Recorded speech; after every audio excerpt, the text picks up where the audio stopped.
হজযাত্রা শুরুর অপেক্ষা, মধ্যরাতে ফ্লাইট উদ্বোধন করবেন প্রধানমন্ত্রী। প্রথম দিনে যাবেন ৫৭৮ জন। আশকোনা হজ ক্যাম্পে শেষ মুহূর্তের প্রস্তুতি।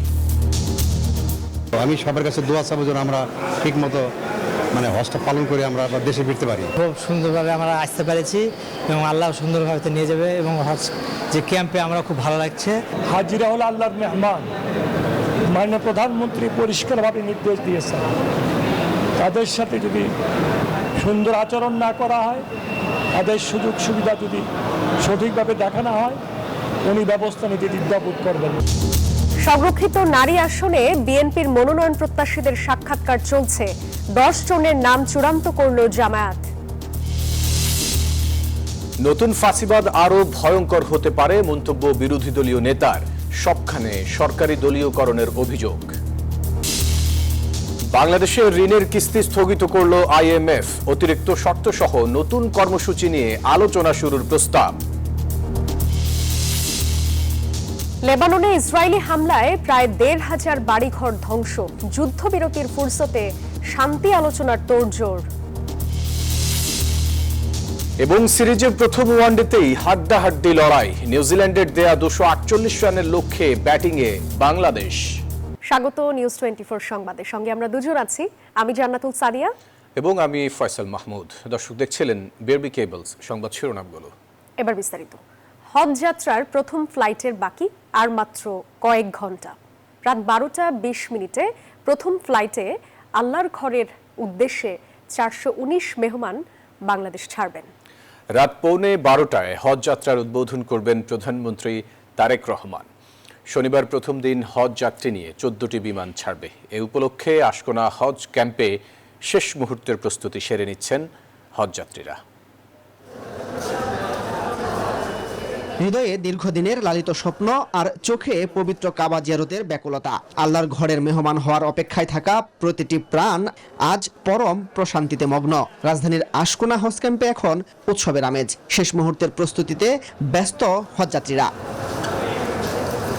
মধ্যপ্রাচ্যের বর্তমান যুদ্ধ পরিস্থিতি নিয়ে শুরুতে কিছুটা দ্বিধা থাকলেও দুই দেশের নিরাপত্তা ও ব্যবস্থাপনায় এখন অনেকটাই স্বস্তিতে তারা। আলহামদুলিল্লাহ, আমাকে খুব ভালো লাগতেছে যে আল্লাহ আমাকে কবুল করেছেন, কারণ আমি এই বয়সে হজে যাইতে পারতেছি।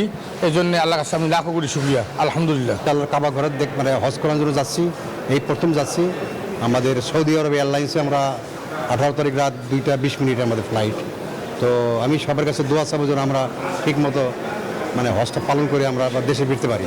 আলহামদুলিল্লাহ, আল্লাহর রহমতে আল্লাহর কাছে লাখ লাখ কোটি করে শুকরিয়া যে খুব সুন্দরভাবে আমরা আসতে পেরেছি এবং আল্লাহ সুন্দরভাবে নিয়ে যাবে এবং হজ যে ক্যাম্পে আমরা খুব ভালো লাগছে, ভালো আছে আলহামদুলিল্লাহ। হজ ফ্লাইট উদ্বোধন করবেন প্রধানমন্ত্রী। হজ ক্যাম্প ও বিমানবন্দর এলাকায় গড়ে তোলা হয়েছে কয়েক স্তরের নিরাপত্তা বলয়। হজ ক্যাম্প পরিদর্শন করে ধর্মমন্ত্রী জানান, হজযাত্রীদের সেবায় কোনো গাফলতি হলে নেওয়া হবে কঠোর ব্যবস্থা।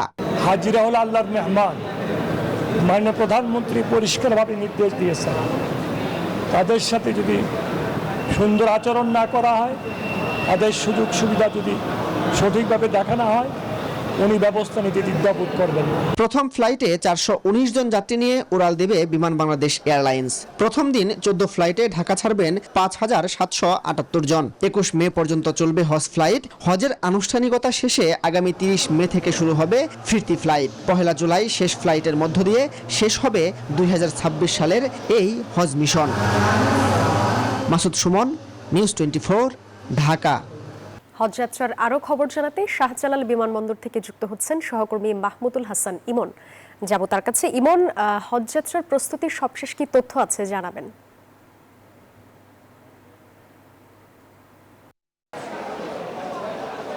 আমি বর্তমানে আশকোনায় রয়েছি। এখানে আসলে যারা হজে যাচ্ছেন আজকে রাতে, তারা তাদের সকল কার্যক্রম সম্পন্ন করে নিচ্ছেন। আমি যে পাশটাতে দাঁড়িয়ে আছি, এই পাশটাতে আসলে ইমিগ্রেশনের জন্য যারা হজযাত্রী আছেন তারা দাঁড়িয়ে আছেন এবং সিরিয়াল ধরে একে একে করে তারা ভিতরে ঢুকছেন, যেখানে আসলে কাস্টমস তাদের ইমিগ্রেশন কার্যক্রম পরিচালনা করছে। তারা তাদের সকল ব্যাগ বিছানা সব কিছু নিয়ে ভিতরে ঢুকছেন এবং কন্টিনিউয়াসলি তারা এখানে কাগজপত্র চেক করছেন এবং কাগজপত্র চেকের পাশাপাশি সকল কার্যক্রম এখান থেকে সম্পন্ন করার পরই আমরা জানতে পেরেছি যে আসলে একটি গাড়ি তাদেরকে নিতে আসবে এবং এই গাড়ির মাধ্যমে তারা আসলে এয়ারপোর্ট পৌঁছাবেন। এয়ারপোর্ট পৌঁছানোর পর সেখান থেকে আসলে তারা সৌদির উদ্দেশ্যে রওনা দিবেন। এছাড়া আজকে হজের ফ্লাইট আজকেই প্রথম রওনা দিবে এবং প্রায় 14টি ফ্লাইট আজকে সৌদির উদ্দেশ্যে ছেড়ে যাবে বলে আমরা জানতে পেরেছি। এই 14টি ফ্লাইটে প্রায় 5700-র অধিক যাত্রী আসলে সৌদির উদ্দেশ্যে রওনা দিবেন।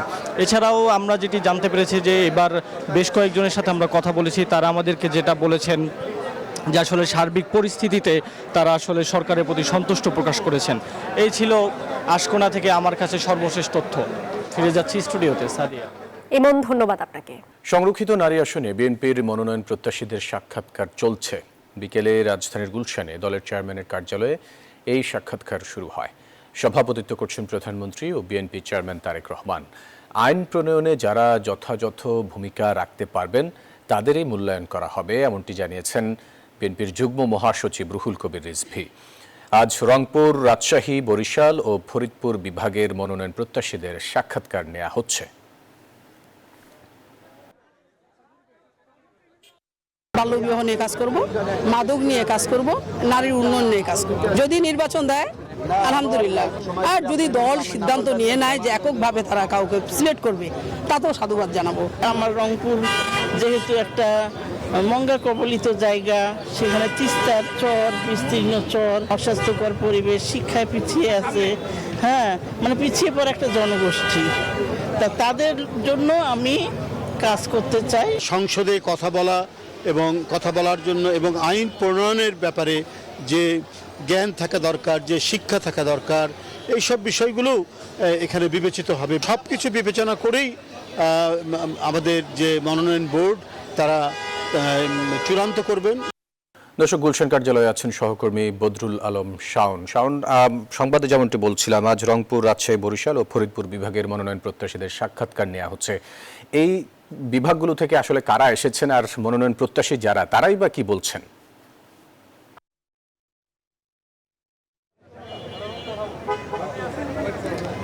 ধন্যবাদ আপনাকে।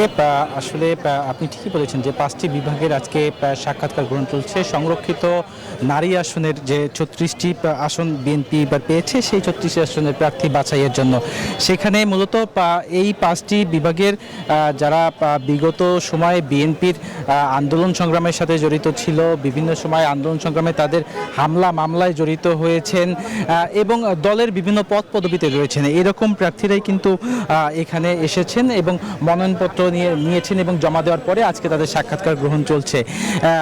দুপুর 3টার পরপরই বিএনপি চেয়ারম্যান তারেক রহমান তিনি কিন্তু এখানে এসেছেন এবং তার সভাপতিত্বেই কিন্তু এই সাক্ষাৎকার গ্রহণ চলছে। একটি বিষয় আপনাকে জানিয়ে রাখি, সেখানে যেহেতু 900-র বেশি আসলে মনোনয়ন জমা পড়েছে, সেক্ষেত্রে একটি বড় একটা অংশের কিন্তু সাক্ষাৎকার গ্রহণ করতেছে, যার কারণে দুটি ভাগে ভাগ করে এই সাক্ষাৎকার গ্রহণ চলছে। আজকে 5টি বিভাগ, বাকিগুলো আগামীকাল একই সময় অনুষ্ঠিত হবে। সেখানে আজকে প্রায় 400 জনের বেশি প্রার্থীর কিন্তু আজকে এখানে মনোনয়নপত্র সাক্ষাৎকার গ্রহণের জন্য তারা এখানে এসেছেন এবং সেখানে তারেক রহমান কিন্তু প্রধানমন্ত্রী তারেক রহমান তিনি সবাইকে সুযোগ দিচ্ছেন। একটি ব্যতিক্রমী উদ্যোগ, যারা এখানে সাক্ষাৎকারের শেষে এখানে আমাদের কাছে কথা বলছেন তারা বলছেন যে সবাইকেই তিনি 2-3 মিনিট 5 মিনিট এভাবে শুনছেন। এটি বেশ প্রশংসনীয় উদ্যোগ বলে যারা এখানে সাক্ষাৎকার দিতে এসেছেন তারা বলছেন এবং পাশাপাশি বলছেন যে সর্বসাকুল্যে ত্যাগের যাদের যে ত্যাগ রয়েছে, মূল্যায়ন রয়েছে, সেটিকে তারা আসলে মূল্যায়ন করবে, এমনটি বলছেন তারা। তো এই ছিল এখন পর্যন্ত আমার কাছে সর্বশেষ সংবাদ। শাওন, আপনাকে ধন্যবাদ আমাদের সাথে যুক্ত হবার জন্য। নতুন বাংলাদেশ এগিয়ে নিতে সবাইকে ঐক্যবদ্ধ হওয়ার আহ্বান জানিয়েছেন স্থানীয় সরকার মন্ত্রী ও বিএনপি মহাসচিব মির্জা ফখরুল ইসলাম আলমগীর। শুক্রবার রাজধানীতে একটি আয়োজনে এই আহ্বান জানান তিনি। বলেন, দেশের 18 কোটি মানুষের খাদ্য নিরাপত্তা নিশ্চিত করা এক বড় অর্জন। দেশে কোনো খাদ্য ঘাটতি নেই।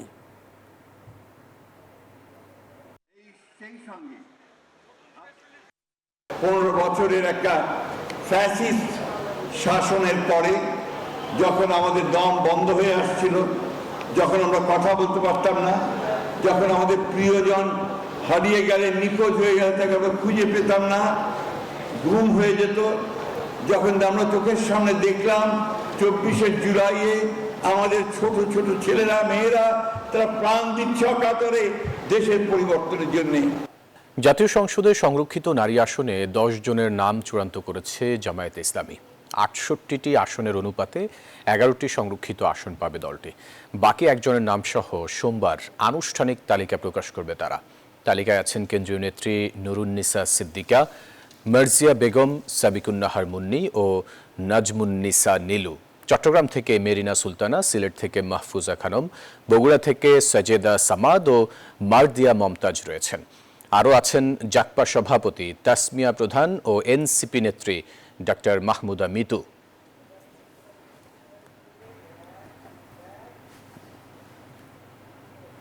অতীতের তুলনায় আগামীর ফ্যাসিবাদ হতে পারে আরও ভয়ঙ্কর, এমন শঙ্কা জানালেন জামায়াত আমির ও বিরোধী দলীয় নেতা ডক্টর শফিকুর রহমান। শুক্রবার সকালে রাজধানীর মগবাজারে আল ফালাহ মিলনায়তনে এক আয়োজনে এই কথা বলেন তিনি। জামায়াত আমির বলেন, কৃষি ও ফ্যামিলি কার্ড সহ সব কিছুতেই দলীয়করণ করছে সরকারি দল। রাজধানীর মগবাজারে আলফালা মিলনায়তনে দলের জেলা আমিরদের নিয়ে সম্মেলনের আয়োজন করে বাংলাদেশ জামায়াত ইসলামী। প্রধান অতিথি হিসেবে যোগ দেন দলের আমির ও বিরোধী দলীয় নেতা ডাক্তার শফিকুর রহমান। আয়োজনে সরকারের কড়া সমালোচনা করেন জামায়াত প্রধান। বলেন, জাতীয় নির্বাচনে কারসাজি করা হয়েছে, এখন নিজেদের মতো করে সংবিধান সংশোধন করে ফ্যাসিবাদী কায়দায় দেশ চালাতে চায় বর্তমান সরকার। আমরা আশঙ্কা করছি অতীতের ফ্যাসিজমের চাইতে আগামীর ফ্যাসিজম হবে আরো ভয়াবহ। এই জন্য আমরা বলতে বাধ্য হয়েছি, যেদিন গণভোটের গণরায়কে অস্বীকার করা হয়েছে সেদিন থেকে এই নতুন ফ্যাসিজমের যাত্রা শুরু হয়েছে। গণতন্ত্রের মূল্যবোধিত হচ্ছে মানুষের অধিকাংশের রায়কে সম্মান করা, আর এখানে অধিকাংশের রায়কে করা হলো অপমান। সবকিছুতেই দলীয়করণ চলছে অভিযোগ করেন জামায়াত আমির। বলেন, বাদ যাচ্ছে না কৃষি কার্ড, ফ্যামিলি কার্ডেও। একদিকে তারা কৃষক কার্ড, তারপরে আপনার কি বলে ফ্যামিলি কার্ড বিতরণ করছেন, এখন হেলথ কার্ডও দিবেন। ভালো, সেটা দেন। সেটা যদি রাষ্ট্রের পর্যাপ্ত রেভিনিউ থাকে দিবেন না কেন? জনকল্যাণে ব্যয় করেন, কারোর তো নিজের না। সেখানে দলীয়করণ, আবার সেখানে গিয়ে অনেক অঘটন ইতিমধ্যে ঘটে গেছে, আপনারা দেখেছেন। এক বিধবা, তাকে কার্ড দেওয়ার কথা বলে তার জীবনটাই শেষ করে দেওয়া হয়েছে। জাতীয় সংসদের অধিবেশনে বিরোধী দলীয় সদস্যদের কণ্ঠরোধ করা হচ্ছে বলে অভিযোগ করেন জামায়াত আমির। কথা না বলে শুধু একটা দলের নেতার সাথে। তাওহিদুল ইসলাম, নিউজ 24, ঢাকা। বাংলাদেশের ক্ষমতাচ্যুত সাবেক প্রধানমন্ত্রী শেখ হাসিনাকে দেশে ফিরিয়ে আনার আবেদন খতিয়ে দেখছে ভারত। দিল্লিতে ভারতের পররাষ্ট্র মন্ত্রণালয়ের সংবাদ সম্মেলনে এই কথা জানান মুখপাত্র রণধীর জয়সওয়াল। তিনি জানান, বাংলাদেশের চলমান বিচারিক ও অভ্যন্তরীণ আইনি প্রক্রিয়ার অংশ হিসেবে এই অনুরোধ করা হয়েছে, যা পর্যালোচনা করা হয়। বাংলাদেশের সব ঘটনা প্রবাহ নিবিড়ভাবে পর্যবেক্ষণ করছে দিল্লি। বিষয়টি নিয়ে সব অংশীজনের সঙ্গে গঠনমূলক আলোচনা চালিয়ে যাবে ভারত, এমনটাই জানিয়েছেন রণধীর জয়সওয়াল। সংস্কারের ব্যর্থতার কারণ দেখিয়ে ঋণের পরবর্তী কিস্তি স্থগিত করেছে আইএমএফ। অতিরিক্ত শর্তসহ একটি নতুন ঋণ কর্মসূচি নিয়ে আলোচনা শুরুর প্রস্তাব দিয়েছে সংস্থাটি। আইএমএফ বলছে, কাঙ্ক্ষিত সহযোগিতা পেতে সংস্কার কার্যক্রম এগিয়ে নিতে হবে বাংলাদেশকে। বাংলাদেশের সঙ্গে বিদ্যমান ঋণ কর্মসূচির পরবর্তী কিস্তি জুনের মধ্যে ছাড় করতে অস্বীকৃতি জানিয়েছে আইএমএফ। সংস্থাটি বলেছে, রাজস্ব ও ব্যাংকিং খাতে সংস্কার বাস্তবায়নে ব্যর্থ হয়েছে বাংলাদেশ। তার পরিবর্তে অতিরিক্ত শর্ত সহ একটি নতুন ঋণ কর্মসূচি নিয়ে আলোচনা শুরুর প্রস্তাব দিয়েছে সংস্থাটি। বিশ্বব্যাংক ও আইএমএফ এর বসন্তকালীন সভার চতুর্থ দিনের সংবাদ সম্মেলনে আইএমএফ এর এশিয়া ও প্যাসিফিক অঞ্চলের পরিচালক কৃষ্ণা শ্রীনিবাসন সাফ জানিয়ে দিয়েছেন, বাংলাদেশ সংস্কার কার্যক্রম কতটা এগিয়ে নিচ্ছে সেদিকেই নজর রাখছে আইএমএফ। এর উপরই নির্ভর করবে আগামী দিনের অর্থ ছাড়। A lot of reforms are needed in Bangladesh, both on the fiscal side, on the revenue side, on trying to rehabilitate the financial sector, and on the exchange rate reform. So the three pillars pillars on which the program was based. All those, there's work to be done. তবে এদিন বিভিন্ন পক্ষের সাথে বৈঠক শেষে অর্থমন্ত্রী জানান বাংলাদেশে অর্থায়নে ইতিবাচক মনোভাব দেখাচ্ছে দাতা সংস্থাগুলো। এডিবি এর মধ্যে ওরা কনসার্ন নিজেরাই প্রকাশ করছে, বাংলাদেশের মতো দেশ যারা আছে তাদেরকে তারা সাপোর্ট দেওয়ার জন্য এই জায়গাটায় যে গ্যাপটা হচ্ছে, একটা বড় একটা গ্যাপ হচ্ছে, এখানে সাপোর্ট দেওয়ার ব্যাপারে আলোচনা হচ্ছে।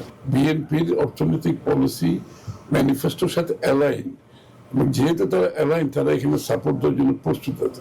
অর্থমন্ত্রী বৈঠক করেন দক্ষিণ ও মধ্য এশিয়া বিষয়ক সহকারী মার্কিন পররাষ্ট্রমন্ত্রী পল কাপুরের সাথেও, যেখানে আলোচনা হয় দুই দেশের বাণিজ্য ও পারস্পরিক সহযোগিতা বৃদ্ধি প্রসঙ্গে। এখন বাংলাদেশ আমেরিকার এই ট্রেড রিলেশনশিপটা একটা ভিন্ন পর্যায়ে কিভাবে যেতে পারে, যে আমরা বোথ সাইড থেকে কি ট্রেড করতে পারি। আর আমেরিকার সাথে সবচেয়ে বড় হচ্ছে আমাদের টেকনোলজি কি, আমাদের আইসিটি সেক্টরে, যে কারণ আমেরিকা হচ্ছে সবচেয়ে আইসিটি সেক্টরে এগিয়ে আছে। এখানে আমরা কিভাবে কোঅপারেট করতে পারি, তাদের টেকনিক্যাল সাপোর্ট কি আছে, তাদের মেনিউ কি করতে পারে, এগুলো আলোচনা হচ্ছে বিস্তারিত। তবে যুদ্ধের কারণে জ্বালানি সংকট ও এর অভিঘাত মোকাবেলায় করণীয় বিষয়েও আলোচনা হয়েছে বলে জানিয়েছেন অর্থমন্ত্রী। Desk report, news 24। সংসদে আলোচনা করে যুক্তরাষ্ট্রের সাথে অসম বাণিজ্য চুক্তি বাতিলের আহ্বান জানিয়েছেন অধ্যাপক আনু মোহাম্মদ। শুক্রবার শাহবাগে গণতান্ত্রিক অধিকার কমিটির সমাবেশে এই বক্তব্য রাখেন তিনি বলেন, তেল গ্যাস অনুসন্ধানে জাতীয় সক্ষমতা তৈরি হলে 15 বছরে $15 বিলিয়ন এলএনজি আমদানির মতো অসম চুক্তি তৈরি করতে হতো না। জানান, বিএনপি সরকারের প্রতিশ্রুতি জনস্বার্থের সাথে কতটা সঙ্গতিপূর্ণ তা নিয়ে আগামী 25 তারিখ তদন্ত প্রতিবেদন প্রকাশ করবে গণতান্ত্রিক অধিকার কমিটি।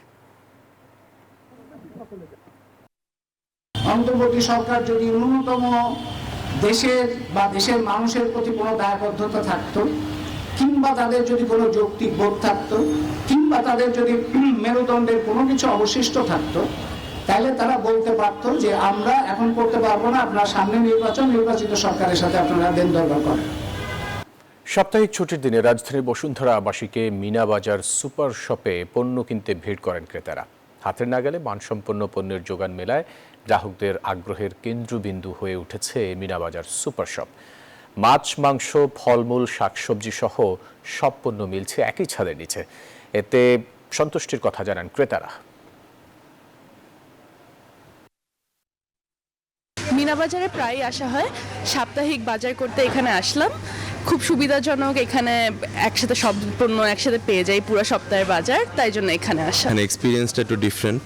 বাজারে গেলে দামাদামি হয়, জিনিসপাতির মানে মান যেটা ওটা ভালো পায় না, মানুষের দুর্ব্যবহারও সহ্য করা লাগে। তো বসুন্ধরার ভিতরে মিনা বাজারে কাঁচা বাজারটা যেটা দেখা যায় বাজারের থেকে তুলনামূলকভাবে দাম অর্ধেকের থেকেও কম। কেনাকাটায় গ্রাহকের আস্থার জায়গা হয়ে উঠেছে রাজধানীর বসুন্ধরা আবাসিক এলাকার সুপার শপ আপন ফ্যামিলি মার্ট। শুক্রবারও ছিল ক্রেতাদের সমাগম। একই ছাদের নিচে দেশি বিদেশি বিভিন্ন পণ্য একসাথে পাওয়া যায়, তাই আপন ফ্যামিলি মার্টে বাজার করেন বলে জানান ক্রেতারা। সুপার শপটির পক্ষ থেকেও দেয়া হচ্ছে নানা অফার। জিনিস সব ফ্রেশ পাওয়া যায় এখানে, ঢালি বা আরও অনেক কিছু আছে, বাট বাসার কাছে এটাই সব থেকে কাছে। যেহেতু আমাদের এলাকাতে আসলে সেরকম দোকানপাট সেভাবে নেই, তো এখানে এসে বাজার করাটা আমার জন্য সুবিধাজনক। মানিকগঞ্জে শিশু আতিকা হত্যা ও গণপিটুনিতে 2 জনের নিহতের ঘটনার রহস্য উদ্ঘাটনে মাঠে নেমেছে পুলিশ। এখনও এলাকাটির পরিবেশ থমথমে। শোকে স্তব্ধ নিহতদের স্বজনরা। এ ঘটনায় মামলা দায়েরের প্রক্রিয়া চলছে। বিস্তারিত ডেস্ক রিপোর্টে। শোকে স্তব্ধ মানিকগঞ্জের সদর উপজেলার বনপারিল গ্রাম। বৃহস্পতিবার বিকালে গ্রামটির দদুল মিয়ার মেয়ে আতিকা নিখোঁজ হন। পরে রাতে বাড়ির পাশের একটি ভুট্টা খেতে হাত পা বাঁধা অবস্থায় শিশুটিকে উদ্ধার করা হয়।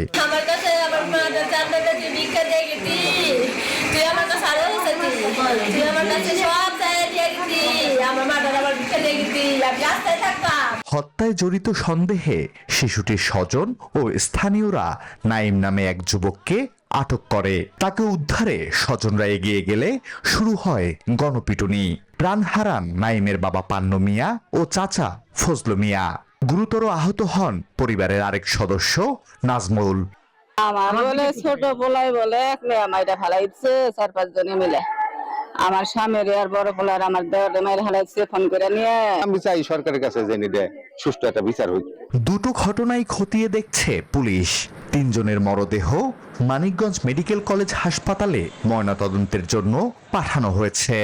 আমরা প্রাথমিকভাবে মনে করতেছি যে নাইম একাই এই যে ডিসিজ যে মেয়েটা আছে তাকে ধর্ষণ করার চেষ্টা করেছে এবং তাকে শ্বাসরোধ করে হত্যা করেছে। আমরা অভিযান অব্যাহত রেখেছি। আমার বিশ্বাস খুব শীঘ্রই সে আমাদের আইনের আওতায় আসবে।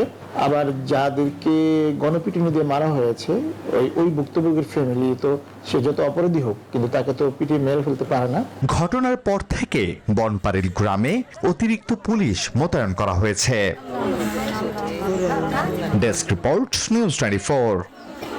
চট্টগ্রামে কলেজ ছাত্রকে মারধরের পর 8 তলা থেকে লিফটের গর্তে ফেলে হত্যার ঘটনায় দোষীদের দৃষ্টান্তমূলক বিচার দাবি করেছেন স্বজনরা।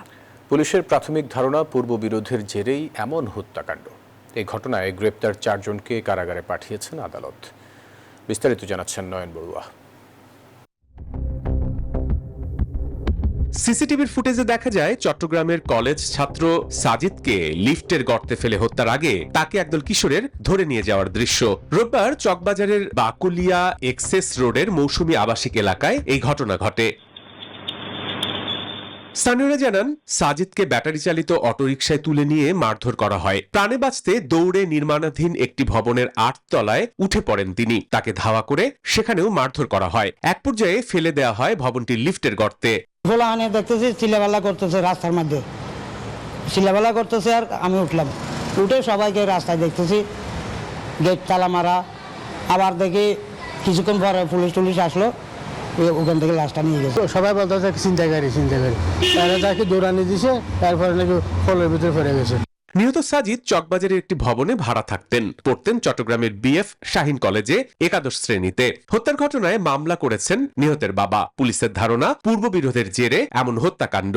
তাদের হাতে দেশি অস্ত্র ছিল, লাঠি ছোড়াও ছিল, কিরে ছিল, দা চাকু ছিল। প্রাণে রক্ষার জন্য সেখান থেকে ছুটে দৌড়ে পালাচ্ছিল। পিছনে পিছনে যারা নিয়ে গেছে তারা চুর করে দৌড়াচ্ছে। তখন সে মৌসুমী আবাসিক একটা বিল্ডিং এর ভিতরে উঠেছে, 8 তলা ভবন। একটা লিফট খালি ছিল, ঘরটা খালি ছিল লিফট। তখন ওই লিফট থেকে সে নিচে পড়ে গেছে, হয়তো তার ধাক্কা দিতে পারে। আমরা আসলে যারা যারা এই ঘটনার সাথে সংশ্লিষ্ট তাদেরকে গ্রেফতারের চেষ্টা করতেছি। এই ঘটনায় 4 জনকে গ্রেফতার করা হয়েছে। তাদের কারাগারে পাঠিয়ে দিয়েছেন আদালত। Desk report, news 24।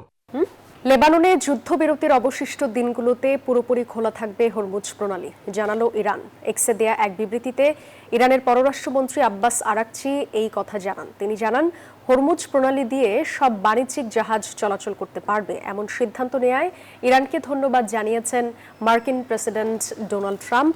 ইরান যুক্তরাষ্ট্রের মধ্যে যুদ্ধবিরতির মেয়াদ 22 এপ্রিল শেষ হওয়ার কথা রয়েছে।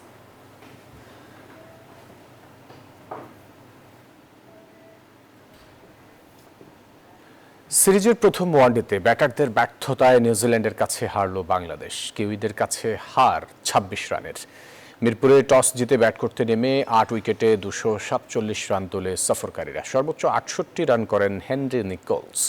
ডিন ফক্সক্রফটের ব্যাট থেকে আসে 59 রান। তাসকিন শরীফুল ও রিশাদ নেন 2টি করে উইকেট। জবাবে দলীয় 21 রানের মধ্যে সাজঘরে ফেরেন তানজিদ তামিম ও নাজমুল শান্ত। সাইফ হাসানের 57, তৌহিদ হৃদয়ের 55, লিটন দাসের 46 রানের পরও বাংলাদেশের ইনিংস থামে 221 রানে। ব্লেয়ার টিকনার 4, নাথান স্মিথ নেন 3 উইকেট। এই ছিল নিউজ 24 সংবাদে। এতক্ষণ সাথে থাকার জন্য ধন্যবাদ সবাইকে।